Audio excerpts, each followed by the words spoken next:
എല്ലാവർക്കും നമസ്കാരം. എല്ലാവർക്കും ചലഞ്ചർ യൂട്യൂബ് ചാനലിൻ്റെ പുതിയൊരു വീഡിയോയിലേക്ക് സ്വാഗതം. നമുക്കറിയാം 2026 നോട്ടിഫിക്കേഷൻ വരാൻ പോകുന്ന ഒരു വലിയ പരീക്ഷയാണ് ഹൈക്കോർട്ട് അസിസ്റ്റൻ്റ് പരീക്ഷ. ഡിഗ്രിയാണ് യോഗ്യത. 50% മാർക്കുള്ള ആർക്കും ഈ പരീക്ഷ എഴുതാം. ഒബ്ജക്റ്റീവ്, ഡിസ്ക്രിപ്റ്റീവ്, അതുപോലെ ഇൻ്റർവ്യൂ, അങ്ങനെയാണ് പരീക്ഷ നടക്കുന്നത്. ഏറ്റവും വലിയ പ്രത്യേകത എന്താണെന്ന് ചോദിച്ചാൽ നോട്ടിഫിക്കേഷൻ വന്ന് 6 മാസത്തിനുള്ളിൽ പരീക്ഷ നടക്കും. പിന്നീട് 6 മാസത്തിനുള്ളിൽ നിയമനം കംപ്ലീറ്റ് ചെയ്യുന്ന നിരവധി ഒഴിവുകളുള്ള ഒരു പരീക്ഷയാണ്. എല്ലാവരുടെയും ഭയം എന്താണെന്ന് ചോദിച്ചു കഴിഞ്ഞാൽ ഡിസ്ക്രിപ്റ്റീവ് എക്സാമിനേഷൻ എങ്ങനെ എഴുതണം, അതാണ് പലരെയും പിന്നോട്ട് വലിക്കുന്ന ഒരു ഘടകം. ഞാൻ ആ ക്വസ്റ്റ്യൻ ഡിസ്കഷനുമായിട്ട് വന്നതാണ്, അന്ന് നിങ്ങളെ മനസ്സിലാക്കി തന്നതാണ്. വളരെ എളുപ്പമാണ് ഡിസ്ക്രിപ്റ്റീവ് ചോദ്യങ്ങളെല്ലാം. സോ നിങ്ങൾക്ക് ആദ്യത്തെ ഡിസ്ക്രിപ്റ്റീവ് അധ്യാപകനെ പരിചയപ്പെടുത്താൻ വേണ്ടിയാണ് വന്നിരിക്കുന്നത്. നിങ്ങൾക്കറിയാം, നമുക്കെല്ലാം അറിയാം, ചലഞ്ചർ ആപ്പിൻ്റെ ആദ്യത്തെ ബാച്ച് ആരംഭിക്കാൻ പോവുകയാണ്. ആൾറെഡി ഉദ്യോഗാർത്ഥികൾ നിറഞ്ഞു കഴിഞ്ഞു.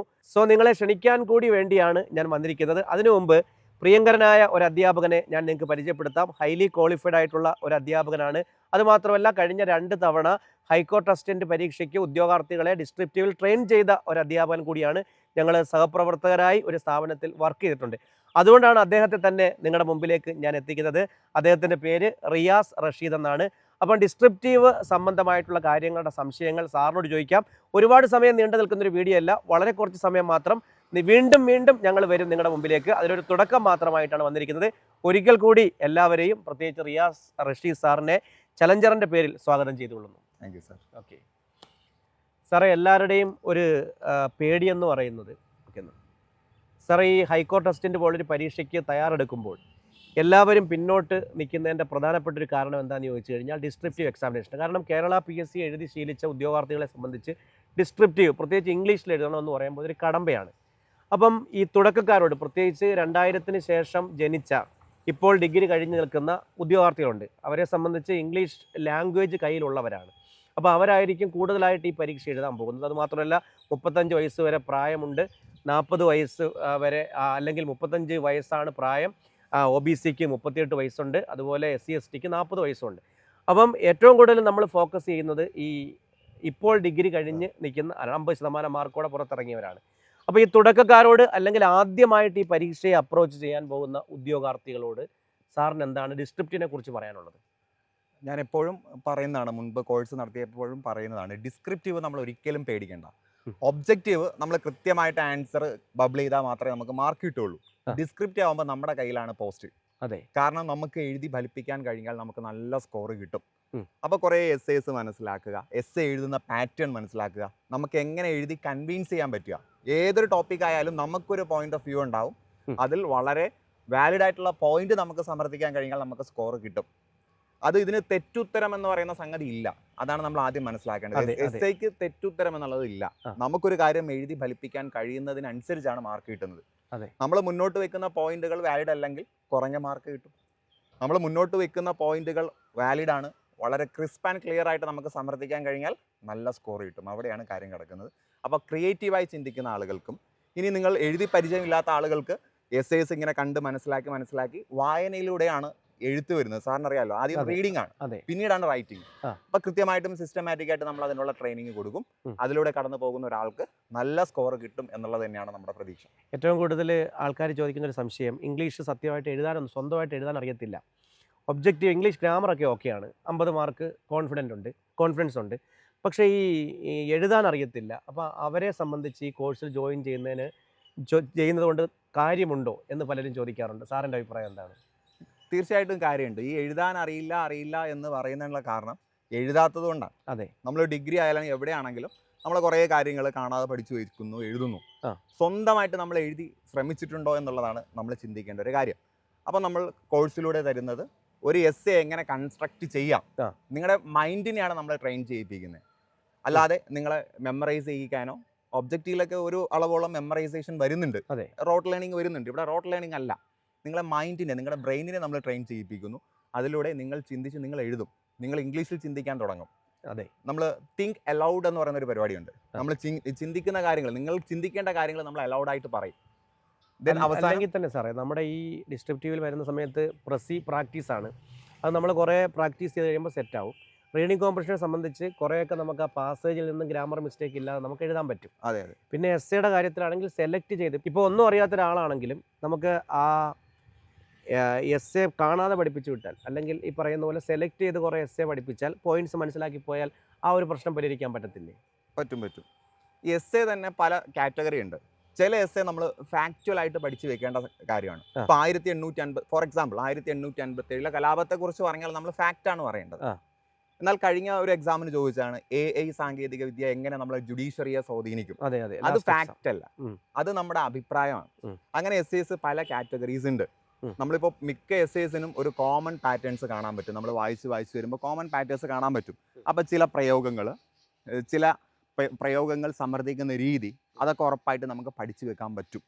അതിൻ്റെ ഒരു ഫ്രെയിം വർക്ക് അല്ലെങ്കിൽ അതിൻ്റെ ഒരു സ്ട്രക്ചർ നമുക്ക് പഠിച്ചു വെച്ച് എഴുതാൻ പറ്റും, അത് ഉറപ്പാണ്. ഓക്കെ, ഇനി നമുക്ക് അവരുടെ പരീക്ഷയിലേക്ക് വരാം. 1 മണിക്കൂർ പരീക്ഷയാണ്. 10 മാർക്കിൻ്റെ പ്രസ്സി, 20 മാർക്കിൻ്റെ റീഡിംഗ് കോമ്പ്രിഹെൻഷൻ, 30 മാർക്കിൻ്റെ എസ്സേ. 3 എസ്സേ തരും, 2 എസ്സേ എഴുതണം. ഇതായിരുന്നു കഴിഞ്ഞ തവണത്തെ രീതി. ആ രീതി തന്നെ ആയിരിക്കും ഇപ്പോഴും നമുക്ക് പ്രതീക്ഷിക്കാം. മാറ്റം വന്നാലും ചെറിയ മാറ്റങ്ങൾ വരും. അപ്പോൾ ഈ പ്രസ്സി പഠിച്ചു തുടങ്ങുന്നതിന് മുമ്പ്, പ്രസ്സി എന്താണെന്ന് അറിയാത്തവരുണ്ടാവും, പ്രസ്സി പഠിച്ചു തുടങ്ങുന്നതിന് മുമ്പ് ശ്രദ്ധിക്കേണ്ട കാര്യങ്ങൾ എന്തൊക്കെയാണ് സാർ? പ്രസ്സി എന്ന് പറയുന്നത് അവർ വളരെ ഇലാബറേറ്റ് ചെയ്ത് പറയുന്ന കാര്യത്തെ ഒരു 1/3 ആയിട്ട് ചുരുക്കുക. അതാണ് പ്രസ്സി എന്ന് പറയുന്നത്. പ്രസ്സിയിൽ നമ്മൾ ചെയ്യേണ്ട കാര്യം കൃത്യമായിട്ടും ഒരു പാരഗ്രാഫ് വായിച്ചു കഴിഞ്ഞാൽ അതിൽ വേണ്ടത് മാത്രം എടുക്കാൻ പറ്റുന്ന ഒരു കഴിവ് നമുക്ക് ഉണ്ടാകണം. ഇപ്പോൾ സാധാരണ നമ്മളിപ്പോൾ ഒരു പത്രം വായിച്ചാൽ തന്നെ അതിനകത്ത് കുറേ കാര്യങ്ങളുണ്ടാവും. ആ കാര്യങ്ങളെക്കുറിച്ച് ഇപ്പോൾ ഇലക്ഷനെ കുറിച്ച്, ഇപ്പോൾ ഇലക്ഷൻ റിസൾട്ടൊക്കെ വന്നിരിക്കുകയാണ്. അപ്പോൾ ആ ഒരു ഇലക്ഷനെ കുറിച്ച് വിവിധ നേതാക്കൾ പറഞ്ഞ കാര്യങ്ങളുണ്ടാവും, അണികൾ പറഞ്ഞ കാര്യങ്ങളുണ്ടാവും. നമ്മൾ പ്രസിയാക്കുമ്പോൾ അവർ പറഞ്ഞ കാര്യങ്ങളൊന്നും നമ്മൾ പറയേണ്ട ആവശ്യമില്ല. എന്താണ് ഇലക്ഷൻ്റെ വിജയം അല്ലെങ്കിൽ പരാജയം, അതിനെ നിർണ്ണയിച്ച കാര്യങ്ങൾ എന്താണ് എന്ന് വളരെ ചുരുക്കി ഒരു 2-3 പോയിന്റ് ആയിട്ട് നമ്മൾ ചുരുക്കുന്നു. ഇതാണ് പ്രിസി. നല്ലൊരു പ്രാക്ടീസ് ഉണ്ടെങ്കിൽ ആർക്കും അത് പറ്റും, സാധിച്ചെടുക്കാൻ കഴിയുന്ന ഒരു കാര്യം തന്നെയാണ്. റീഡിംഗ് കോമ്പറ്റീഷനിലോട്ട് വരുമ്പോൾ കുട്ടിക്കാലം മുതൽ ഇവരെല്ലാം ചെയ്ത് ശീലിച്ചതാണ്. കാരണം 4ാം ക്ലാസ് അല്ലെങ്കിൽ 5ാം ക്ലാസ്സിലെ ക്വസ്റ്റ്യൻ മുതൽ ഇംഗ്ലീഷ് പരീക്ഷയുടെ ചോദ്യ പേപ്പറിൽ ഈ റീഡിംഗ് കോമ്പിനേഷൻ ഉണ്ട്. ഫെമിലിയർ പാസേജും ഉണ്ട്, അൺഫെമിലിയർ പാസേജും ചെയ്യുന്നതാണ്. അതിൽ നിന്ന് എങ്ങനെയാണ് ഹൈക്കോർട്ട് ടെസ്റ്റ് എന്ന് പറയുന്ന വലിയൊരു എക്സാമാണ്, അപ്പം നിലവാരം നമ്മൾ പ്രതീക്ഷിക്കണം. അപ്പോൾ അതിൽ നിന്നും എങ്ങനെയാണ് റീഡിംഗ് കോമ്പറ്റീഷൻ വ്യത്യാസപ്പെട്ടിരിക്കുന്നത്? എങ്ങനെയാണ് തുടക്കക്കാർ ഇത് പഠിച്ചു തുടങ്ങേണ്ടത്? ഈ റീഡിംഗ് കോംപ്രിഹെൻഷൻ 2 തരത്തിലുണ്ട്. ഒന്ന്, ആ പാസേജിലുള്ള ഒരു സാധനം അതേപോലെ ചെക്ക് ചെയ്യുന്ന ടൈപ്പ് ഉണ്ട്. നമ്മൾ സ്കൂളുകളിലൊക്കെ അധികം അതാണ് ഉണ്ടാവുക. കോപ്പി ചെയ്യാം, വേറെ എവിടെയും പോകണ്ട, അവിടെ തന്നെ ഉണ്ടാവും. ഈ ഒരു ഇൻട്രോഗേറ്റീവ് പ്രൊനൗൺ ഉണ്ടല്ലോ, അത് മാറ്റി വാട്ട് വിച്ചൊക്കെ മാറ്റി നമുക്ക് എഴുതാൻ പറ്റും, അത്രേ ഉള്ളൂ. എന്നാൽ ഹൈക്കോർട്ടിലേക്ക് വരുമ്പോൾ നമ്മൾ ഒരു പടി മുകളിലേക്ക് വന്ന് അനലിറ്റിക്കൽ ആവും. സംഗതി പാരഗ്രാഫിലുണ്ട്, പക്ഷെ നമ്മൾ ചിന്തിച്ചാലേ കിട്ടുള്ളൂ. അപ്പൊ നമ്മൾ ആദ്യമേ അനലിറ്റിക്കൽ ചെയ്യാൻ നിൽക്കരുത്. ആദ്യം ഒരു ഫസ്റ്റ് ഫേസ് എന്നോണം നമ്മൾ സിമ്പിൾ ആയിട്ട് തുടങ്ങാം. നമ്മൾ പ്രസ്സി ആണെങ്കിൽ അങ്ങനെയാണ്, ആദ്യം സിമ്പിൾ ആയിട്ട് സ്റ്റാർട്ട് ചെയ്യുക. എന്നിട്ടൊരു 3rd ലെവൽ എത്തുമ്പോഴാണ് നമ്മൾ ഒരു അഡ്വാൻസ് ലെവലിലേക്ക് ട്രൈ ചെയ്യേണ്ടത്. ആദ്യമേ 3rd ലെവലിലേക്ക് പോയി കഴിഞ്ഞാൽ, തുടക്കത്തിൽ ഞാനും സാറിൻ്റെ അടുത്ത് പറഞ്ഞ അതാണ്, നമ്മളിപ്പം ആദ്യം തന്നെ വരുന്നവരെ കൊണ്ട് വലിയ റീഡിംഗ് കോംപ്രിഹെൻഷനോ പ്രസ്സിയോ ഒന്നും ചെയ്യിക്കുന്നില്ല. നമ്മളൊരു 3 സ്റ്റേജാണ്. ലെവൽ 1 സിമ്പിൾ ചെയ്യുക, അല്ല 10ാം ക്ലാസ് നിലവാരമുള്ള സംഭവങ്ങൾ ചെയ്യുക. ലെവൽ 2ൽ വരുമ്പോൾ കുറച്ചുകൂടെ സ്റ്റാൻഡേർഡ്. ലെവൽ 3 ആയിരിക്കും നമ്മുടെ പരീക്ഷയ്ക്ക് വേണ്ടിയുള്ള സംഭവങ്ങൾ. അപ്പോൾ അതുകൊണ്ടാണ് നമ്മൾ ഈ 6 മാസത്തെ കോഴ്സ്, നമ്മുടെ ചലഞ്ചറിൻ്റെ കോഴ്സ് എന്ന് പറഞ്ഞാൽ 150 ദിവസത്തെ സ്റ്റഡി പ്ലാനാണ്. അപ്പോൾ സാറിനറിയാം ഇതിൽ ഡിസ്ക്രിപ്റ്റീവിന് വലിയ ഇമ്പോർട്ടൻസ് കൊടുക്കേണ്ട ഒരു മേഖലയാണ്. അതുകൊണ്ട് തന്നെ 6 മാസം സമയം നമുക്ക് വേണം. അതുകൊണ്ടാണ് നമ്മൾ ഇപ്പോഴേ നോട്ടിഫിക്കേഷൻ വരുന്നതിന് മുമ്പേ തുടങ്ങുന്നത്. നല്ല റിസൾട്ട് നമുക്ക് വരുന്നുണ്ട്, ഒരുപാട് ഉദ്യോഗാർത്ഥികൾ നമ്മളെ തേടി വരുന്നുണ്ട്, മെൻറ്റർഷിപ്പ് സപ്പോർട്ട് കൊടുക്കുന്നുണ്ട്. സാറ് മാത്രമല്ല ഡിസ്ക്രിപ്റ്റീവ് കൈകാര്യം ചെയ്യുന്നത്, ഞാൻ എടുക്കുന്നുണ്ട്, ഒരു അധ്യാപിക കൂടിയുണ്ട്. അത് ഞാൻ പരിചയപ്പെടുത്താം നിങ്ങളെ. അങ്ങനെ 3 പേരാണ് ഡിസ്ക്രിപ്റ്റീവ്. എല്ലാം പുതിയ ക്ലാസ്സുകളാണ് തരാൻ ഉദ്ദേശിക്കുന്നത്. അതുപോലെ മെൻറ്റർഷിപ്പ്, ഒരു ഡിസ്ക്രിപ്റ്റീവ് മെൻറ്റർ ഉണ്ട് ഇവർക്ക്. അതായത് സാറ് കൊടുക്കുന്ന പ്രാക്ടീസ് ക്വസ്റ്റ്യനുകൾ കറക്റ്റ് ചെയ്ത് തിരിച്ചു കൊടുക്കുക. സാർ അറിയില്ല, ഇംഗ്ലീഷ് പഠിച്ച അല്ലെങ്കിൽ MA ഇംഗ്ലീഷ് യോഗ്യതയുള്ള ഒരു അധ്യാപിക അല്ലെങ്കിൽ ഒരു അധ്യാപകൻ തന്നെ ആയിരിക്കും നിങ്ങൾക്ക് ഡിസ്ക്രിപ്റ്റീവ് മെൻറ്ററായിട്ട് വരുന്നത്. അതുകൊണ്ട് തന്നെ ഏറ്റവും നല്ലൊരു കോഴ്സാണ് ഞങ്ങളിവിടെ ഒരുക്കിയിരിക്കുന്നത്. അവിടെ നിങ്ങൾക്ക് ഒരു തരത്തിലുള്ള വിഷമവും വേണ്ട. ഡിഗ്രിയുള്ള 50% എല്ലാവരും ഈ പരീക്ഷ എഴുതണം. കാരണം ഇപ്പം നമ്മളെ ഏറ്റവും കൂടുതൽ വലിക്കുന്ന ഒരു ഘടകം എന്താണെന്ന് ചോദിച്ചു കഴിഞ്ഞാൽ, പരീക്ഷ എഴുതിയിട്ട് ജോലി കിട്ടാനുള്ള കാലതാമസം, നിയമനം. ആ ഒരു താമസം ഇല്ലാത്ത ഒരേ ഒരു പരീക്ഷയുള്ളൂ ഇപ്പോൾ എൻ്റെ അറിവിൽ, അതാണിത്. അത് നിങ്ങൾ ശ്രമിക്കണം, നിങ്ങളുടെ ക്വാളിഫിക്കേഷൻ അനുസരിച്ചുള്ള ജോലി, അല്ലേ സാറേ? അതെ. ഇനിയിപ്പോൾ നിങ്ങൾക്ക് ജോലിക്ക് കയറിയിട്ട് ഇനി ലീഗൽ മേഖലയിൽ മാറണമെങ്കിൽ അതിനുള്ള സ്കോപ്പ് അവിടെ ഉണ്ടാവും. തീർച്ചയായിട്ടും എറണാകുളത്ത് സെറ്റിൽ ചെയ്യാൻ ആഗ്രഹിക്കുന്നവർക്ക് ഒരു ഹൈ പ്രൊഫൈൽ ജോലിയാണിത്. ഇനി അവസാനമായിട്ട് എനിക്ക് ഞങ്ങൾ ഈ ഡിസ്കഷൻ ഒരുപാട് നീട്ടിക്കൊണ്ട് പോകുന്നൊന്നുമില്ല. സാറിനെ ഒന്ന് പരിചയപ്പെടുത്തുക മാത്രമായിരുന്നു ഉദ്ദേശം. സാറിൻ്റെ ക്ലാസ്സുകൾ 15ാം തീയതി മുതൽ, 15ാം തീയതിയാണ് നമ്മുടെ ആദ്യത്തെ ബാച്ച് ആരംഭിക്കുന്നത്. പ്രീ കോഴ്സ് ആക്ടിവിറ്റി സ്റ്റാർട്ട് ചെയ്തു.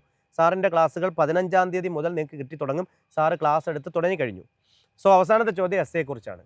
കഴിഞ്ഞ തവണ ചോദിച്ചത് AI ഇൻ ജുഡീഷ്യറി ചോദിച്ചു, അതേപോലെ ക്ലൈമറ്റ് ചേഞ്ച് ചോദിച്ചു, അതേപോലെ തന്നെ എന്താണ് എക്കണോമിക് മേഖലയെക്കുറിച്ച് ഇമ്പാക്റ്റോ അങ്ങനെ ഒരു ചോദ്യം ചോദിച്ചു. അപ്പോൾ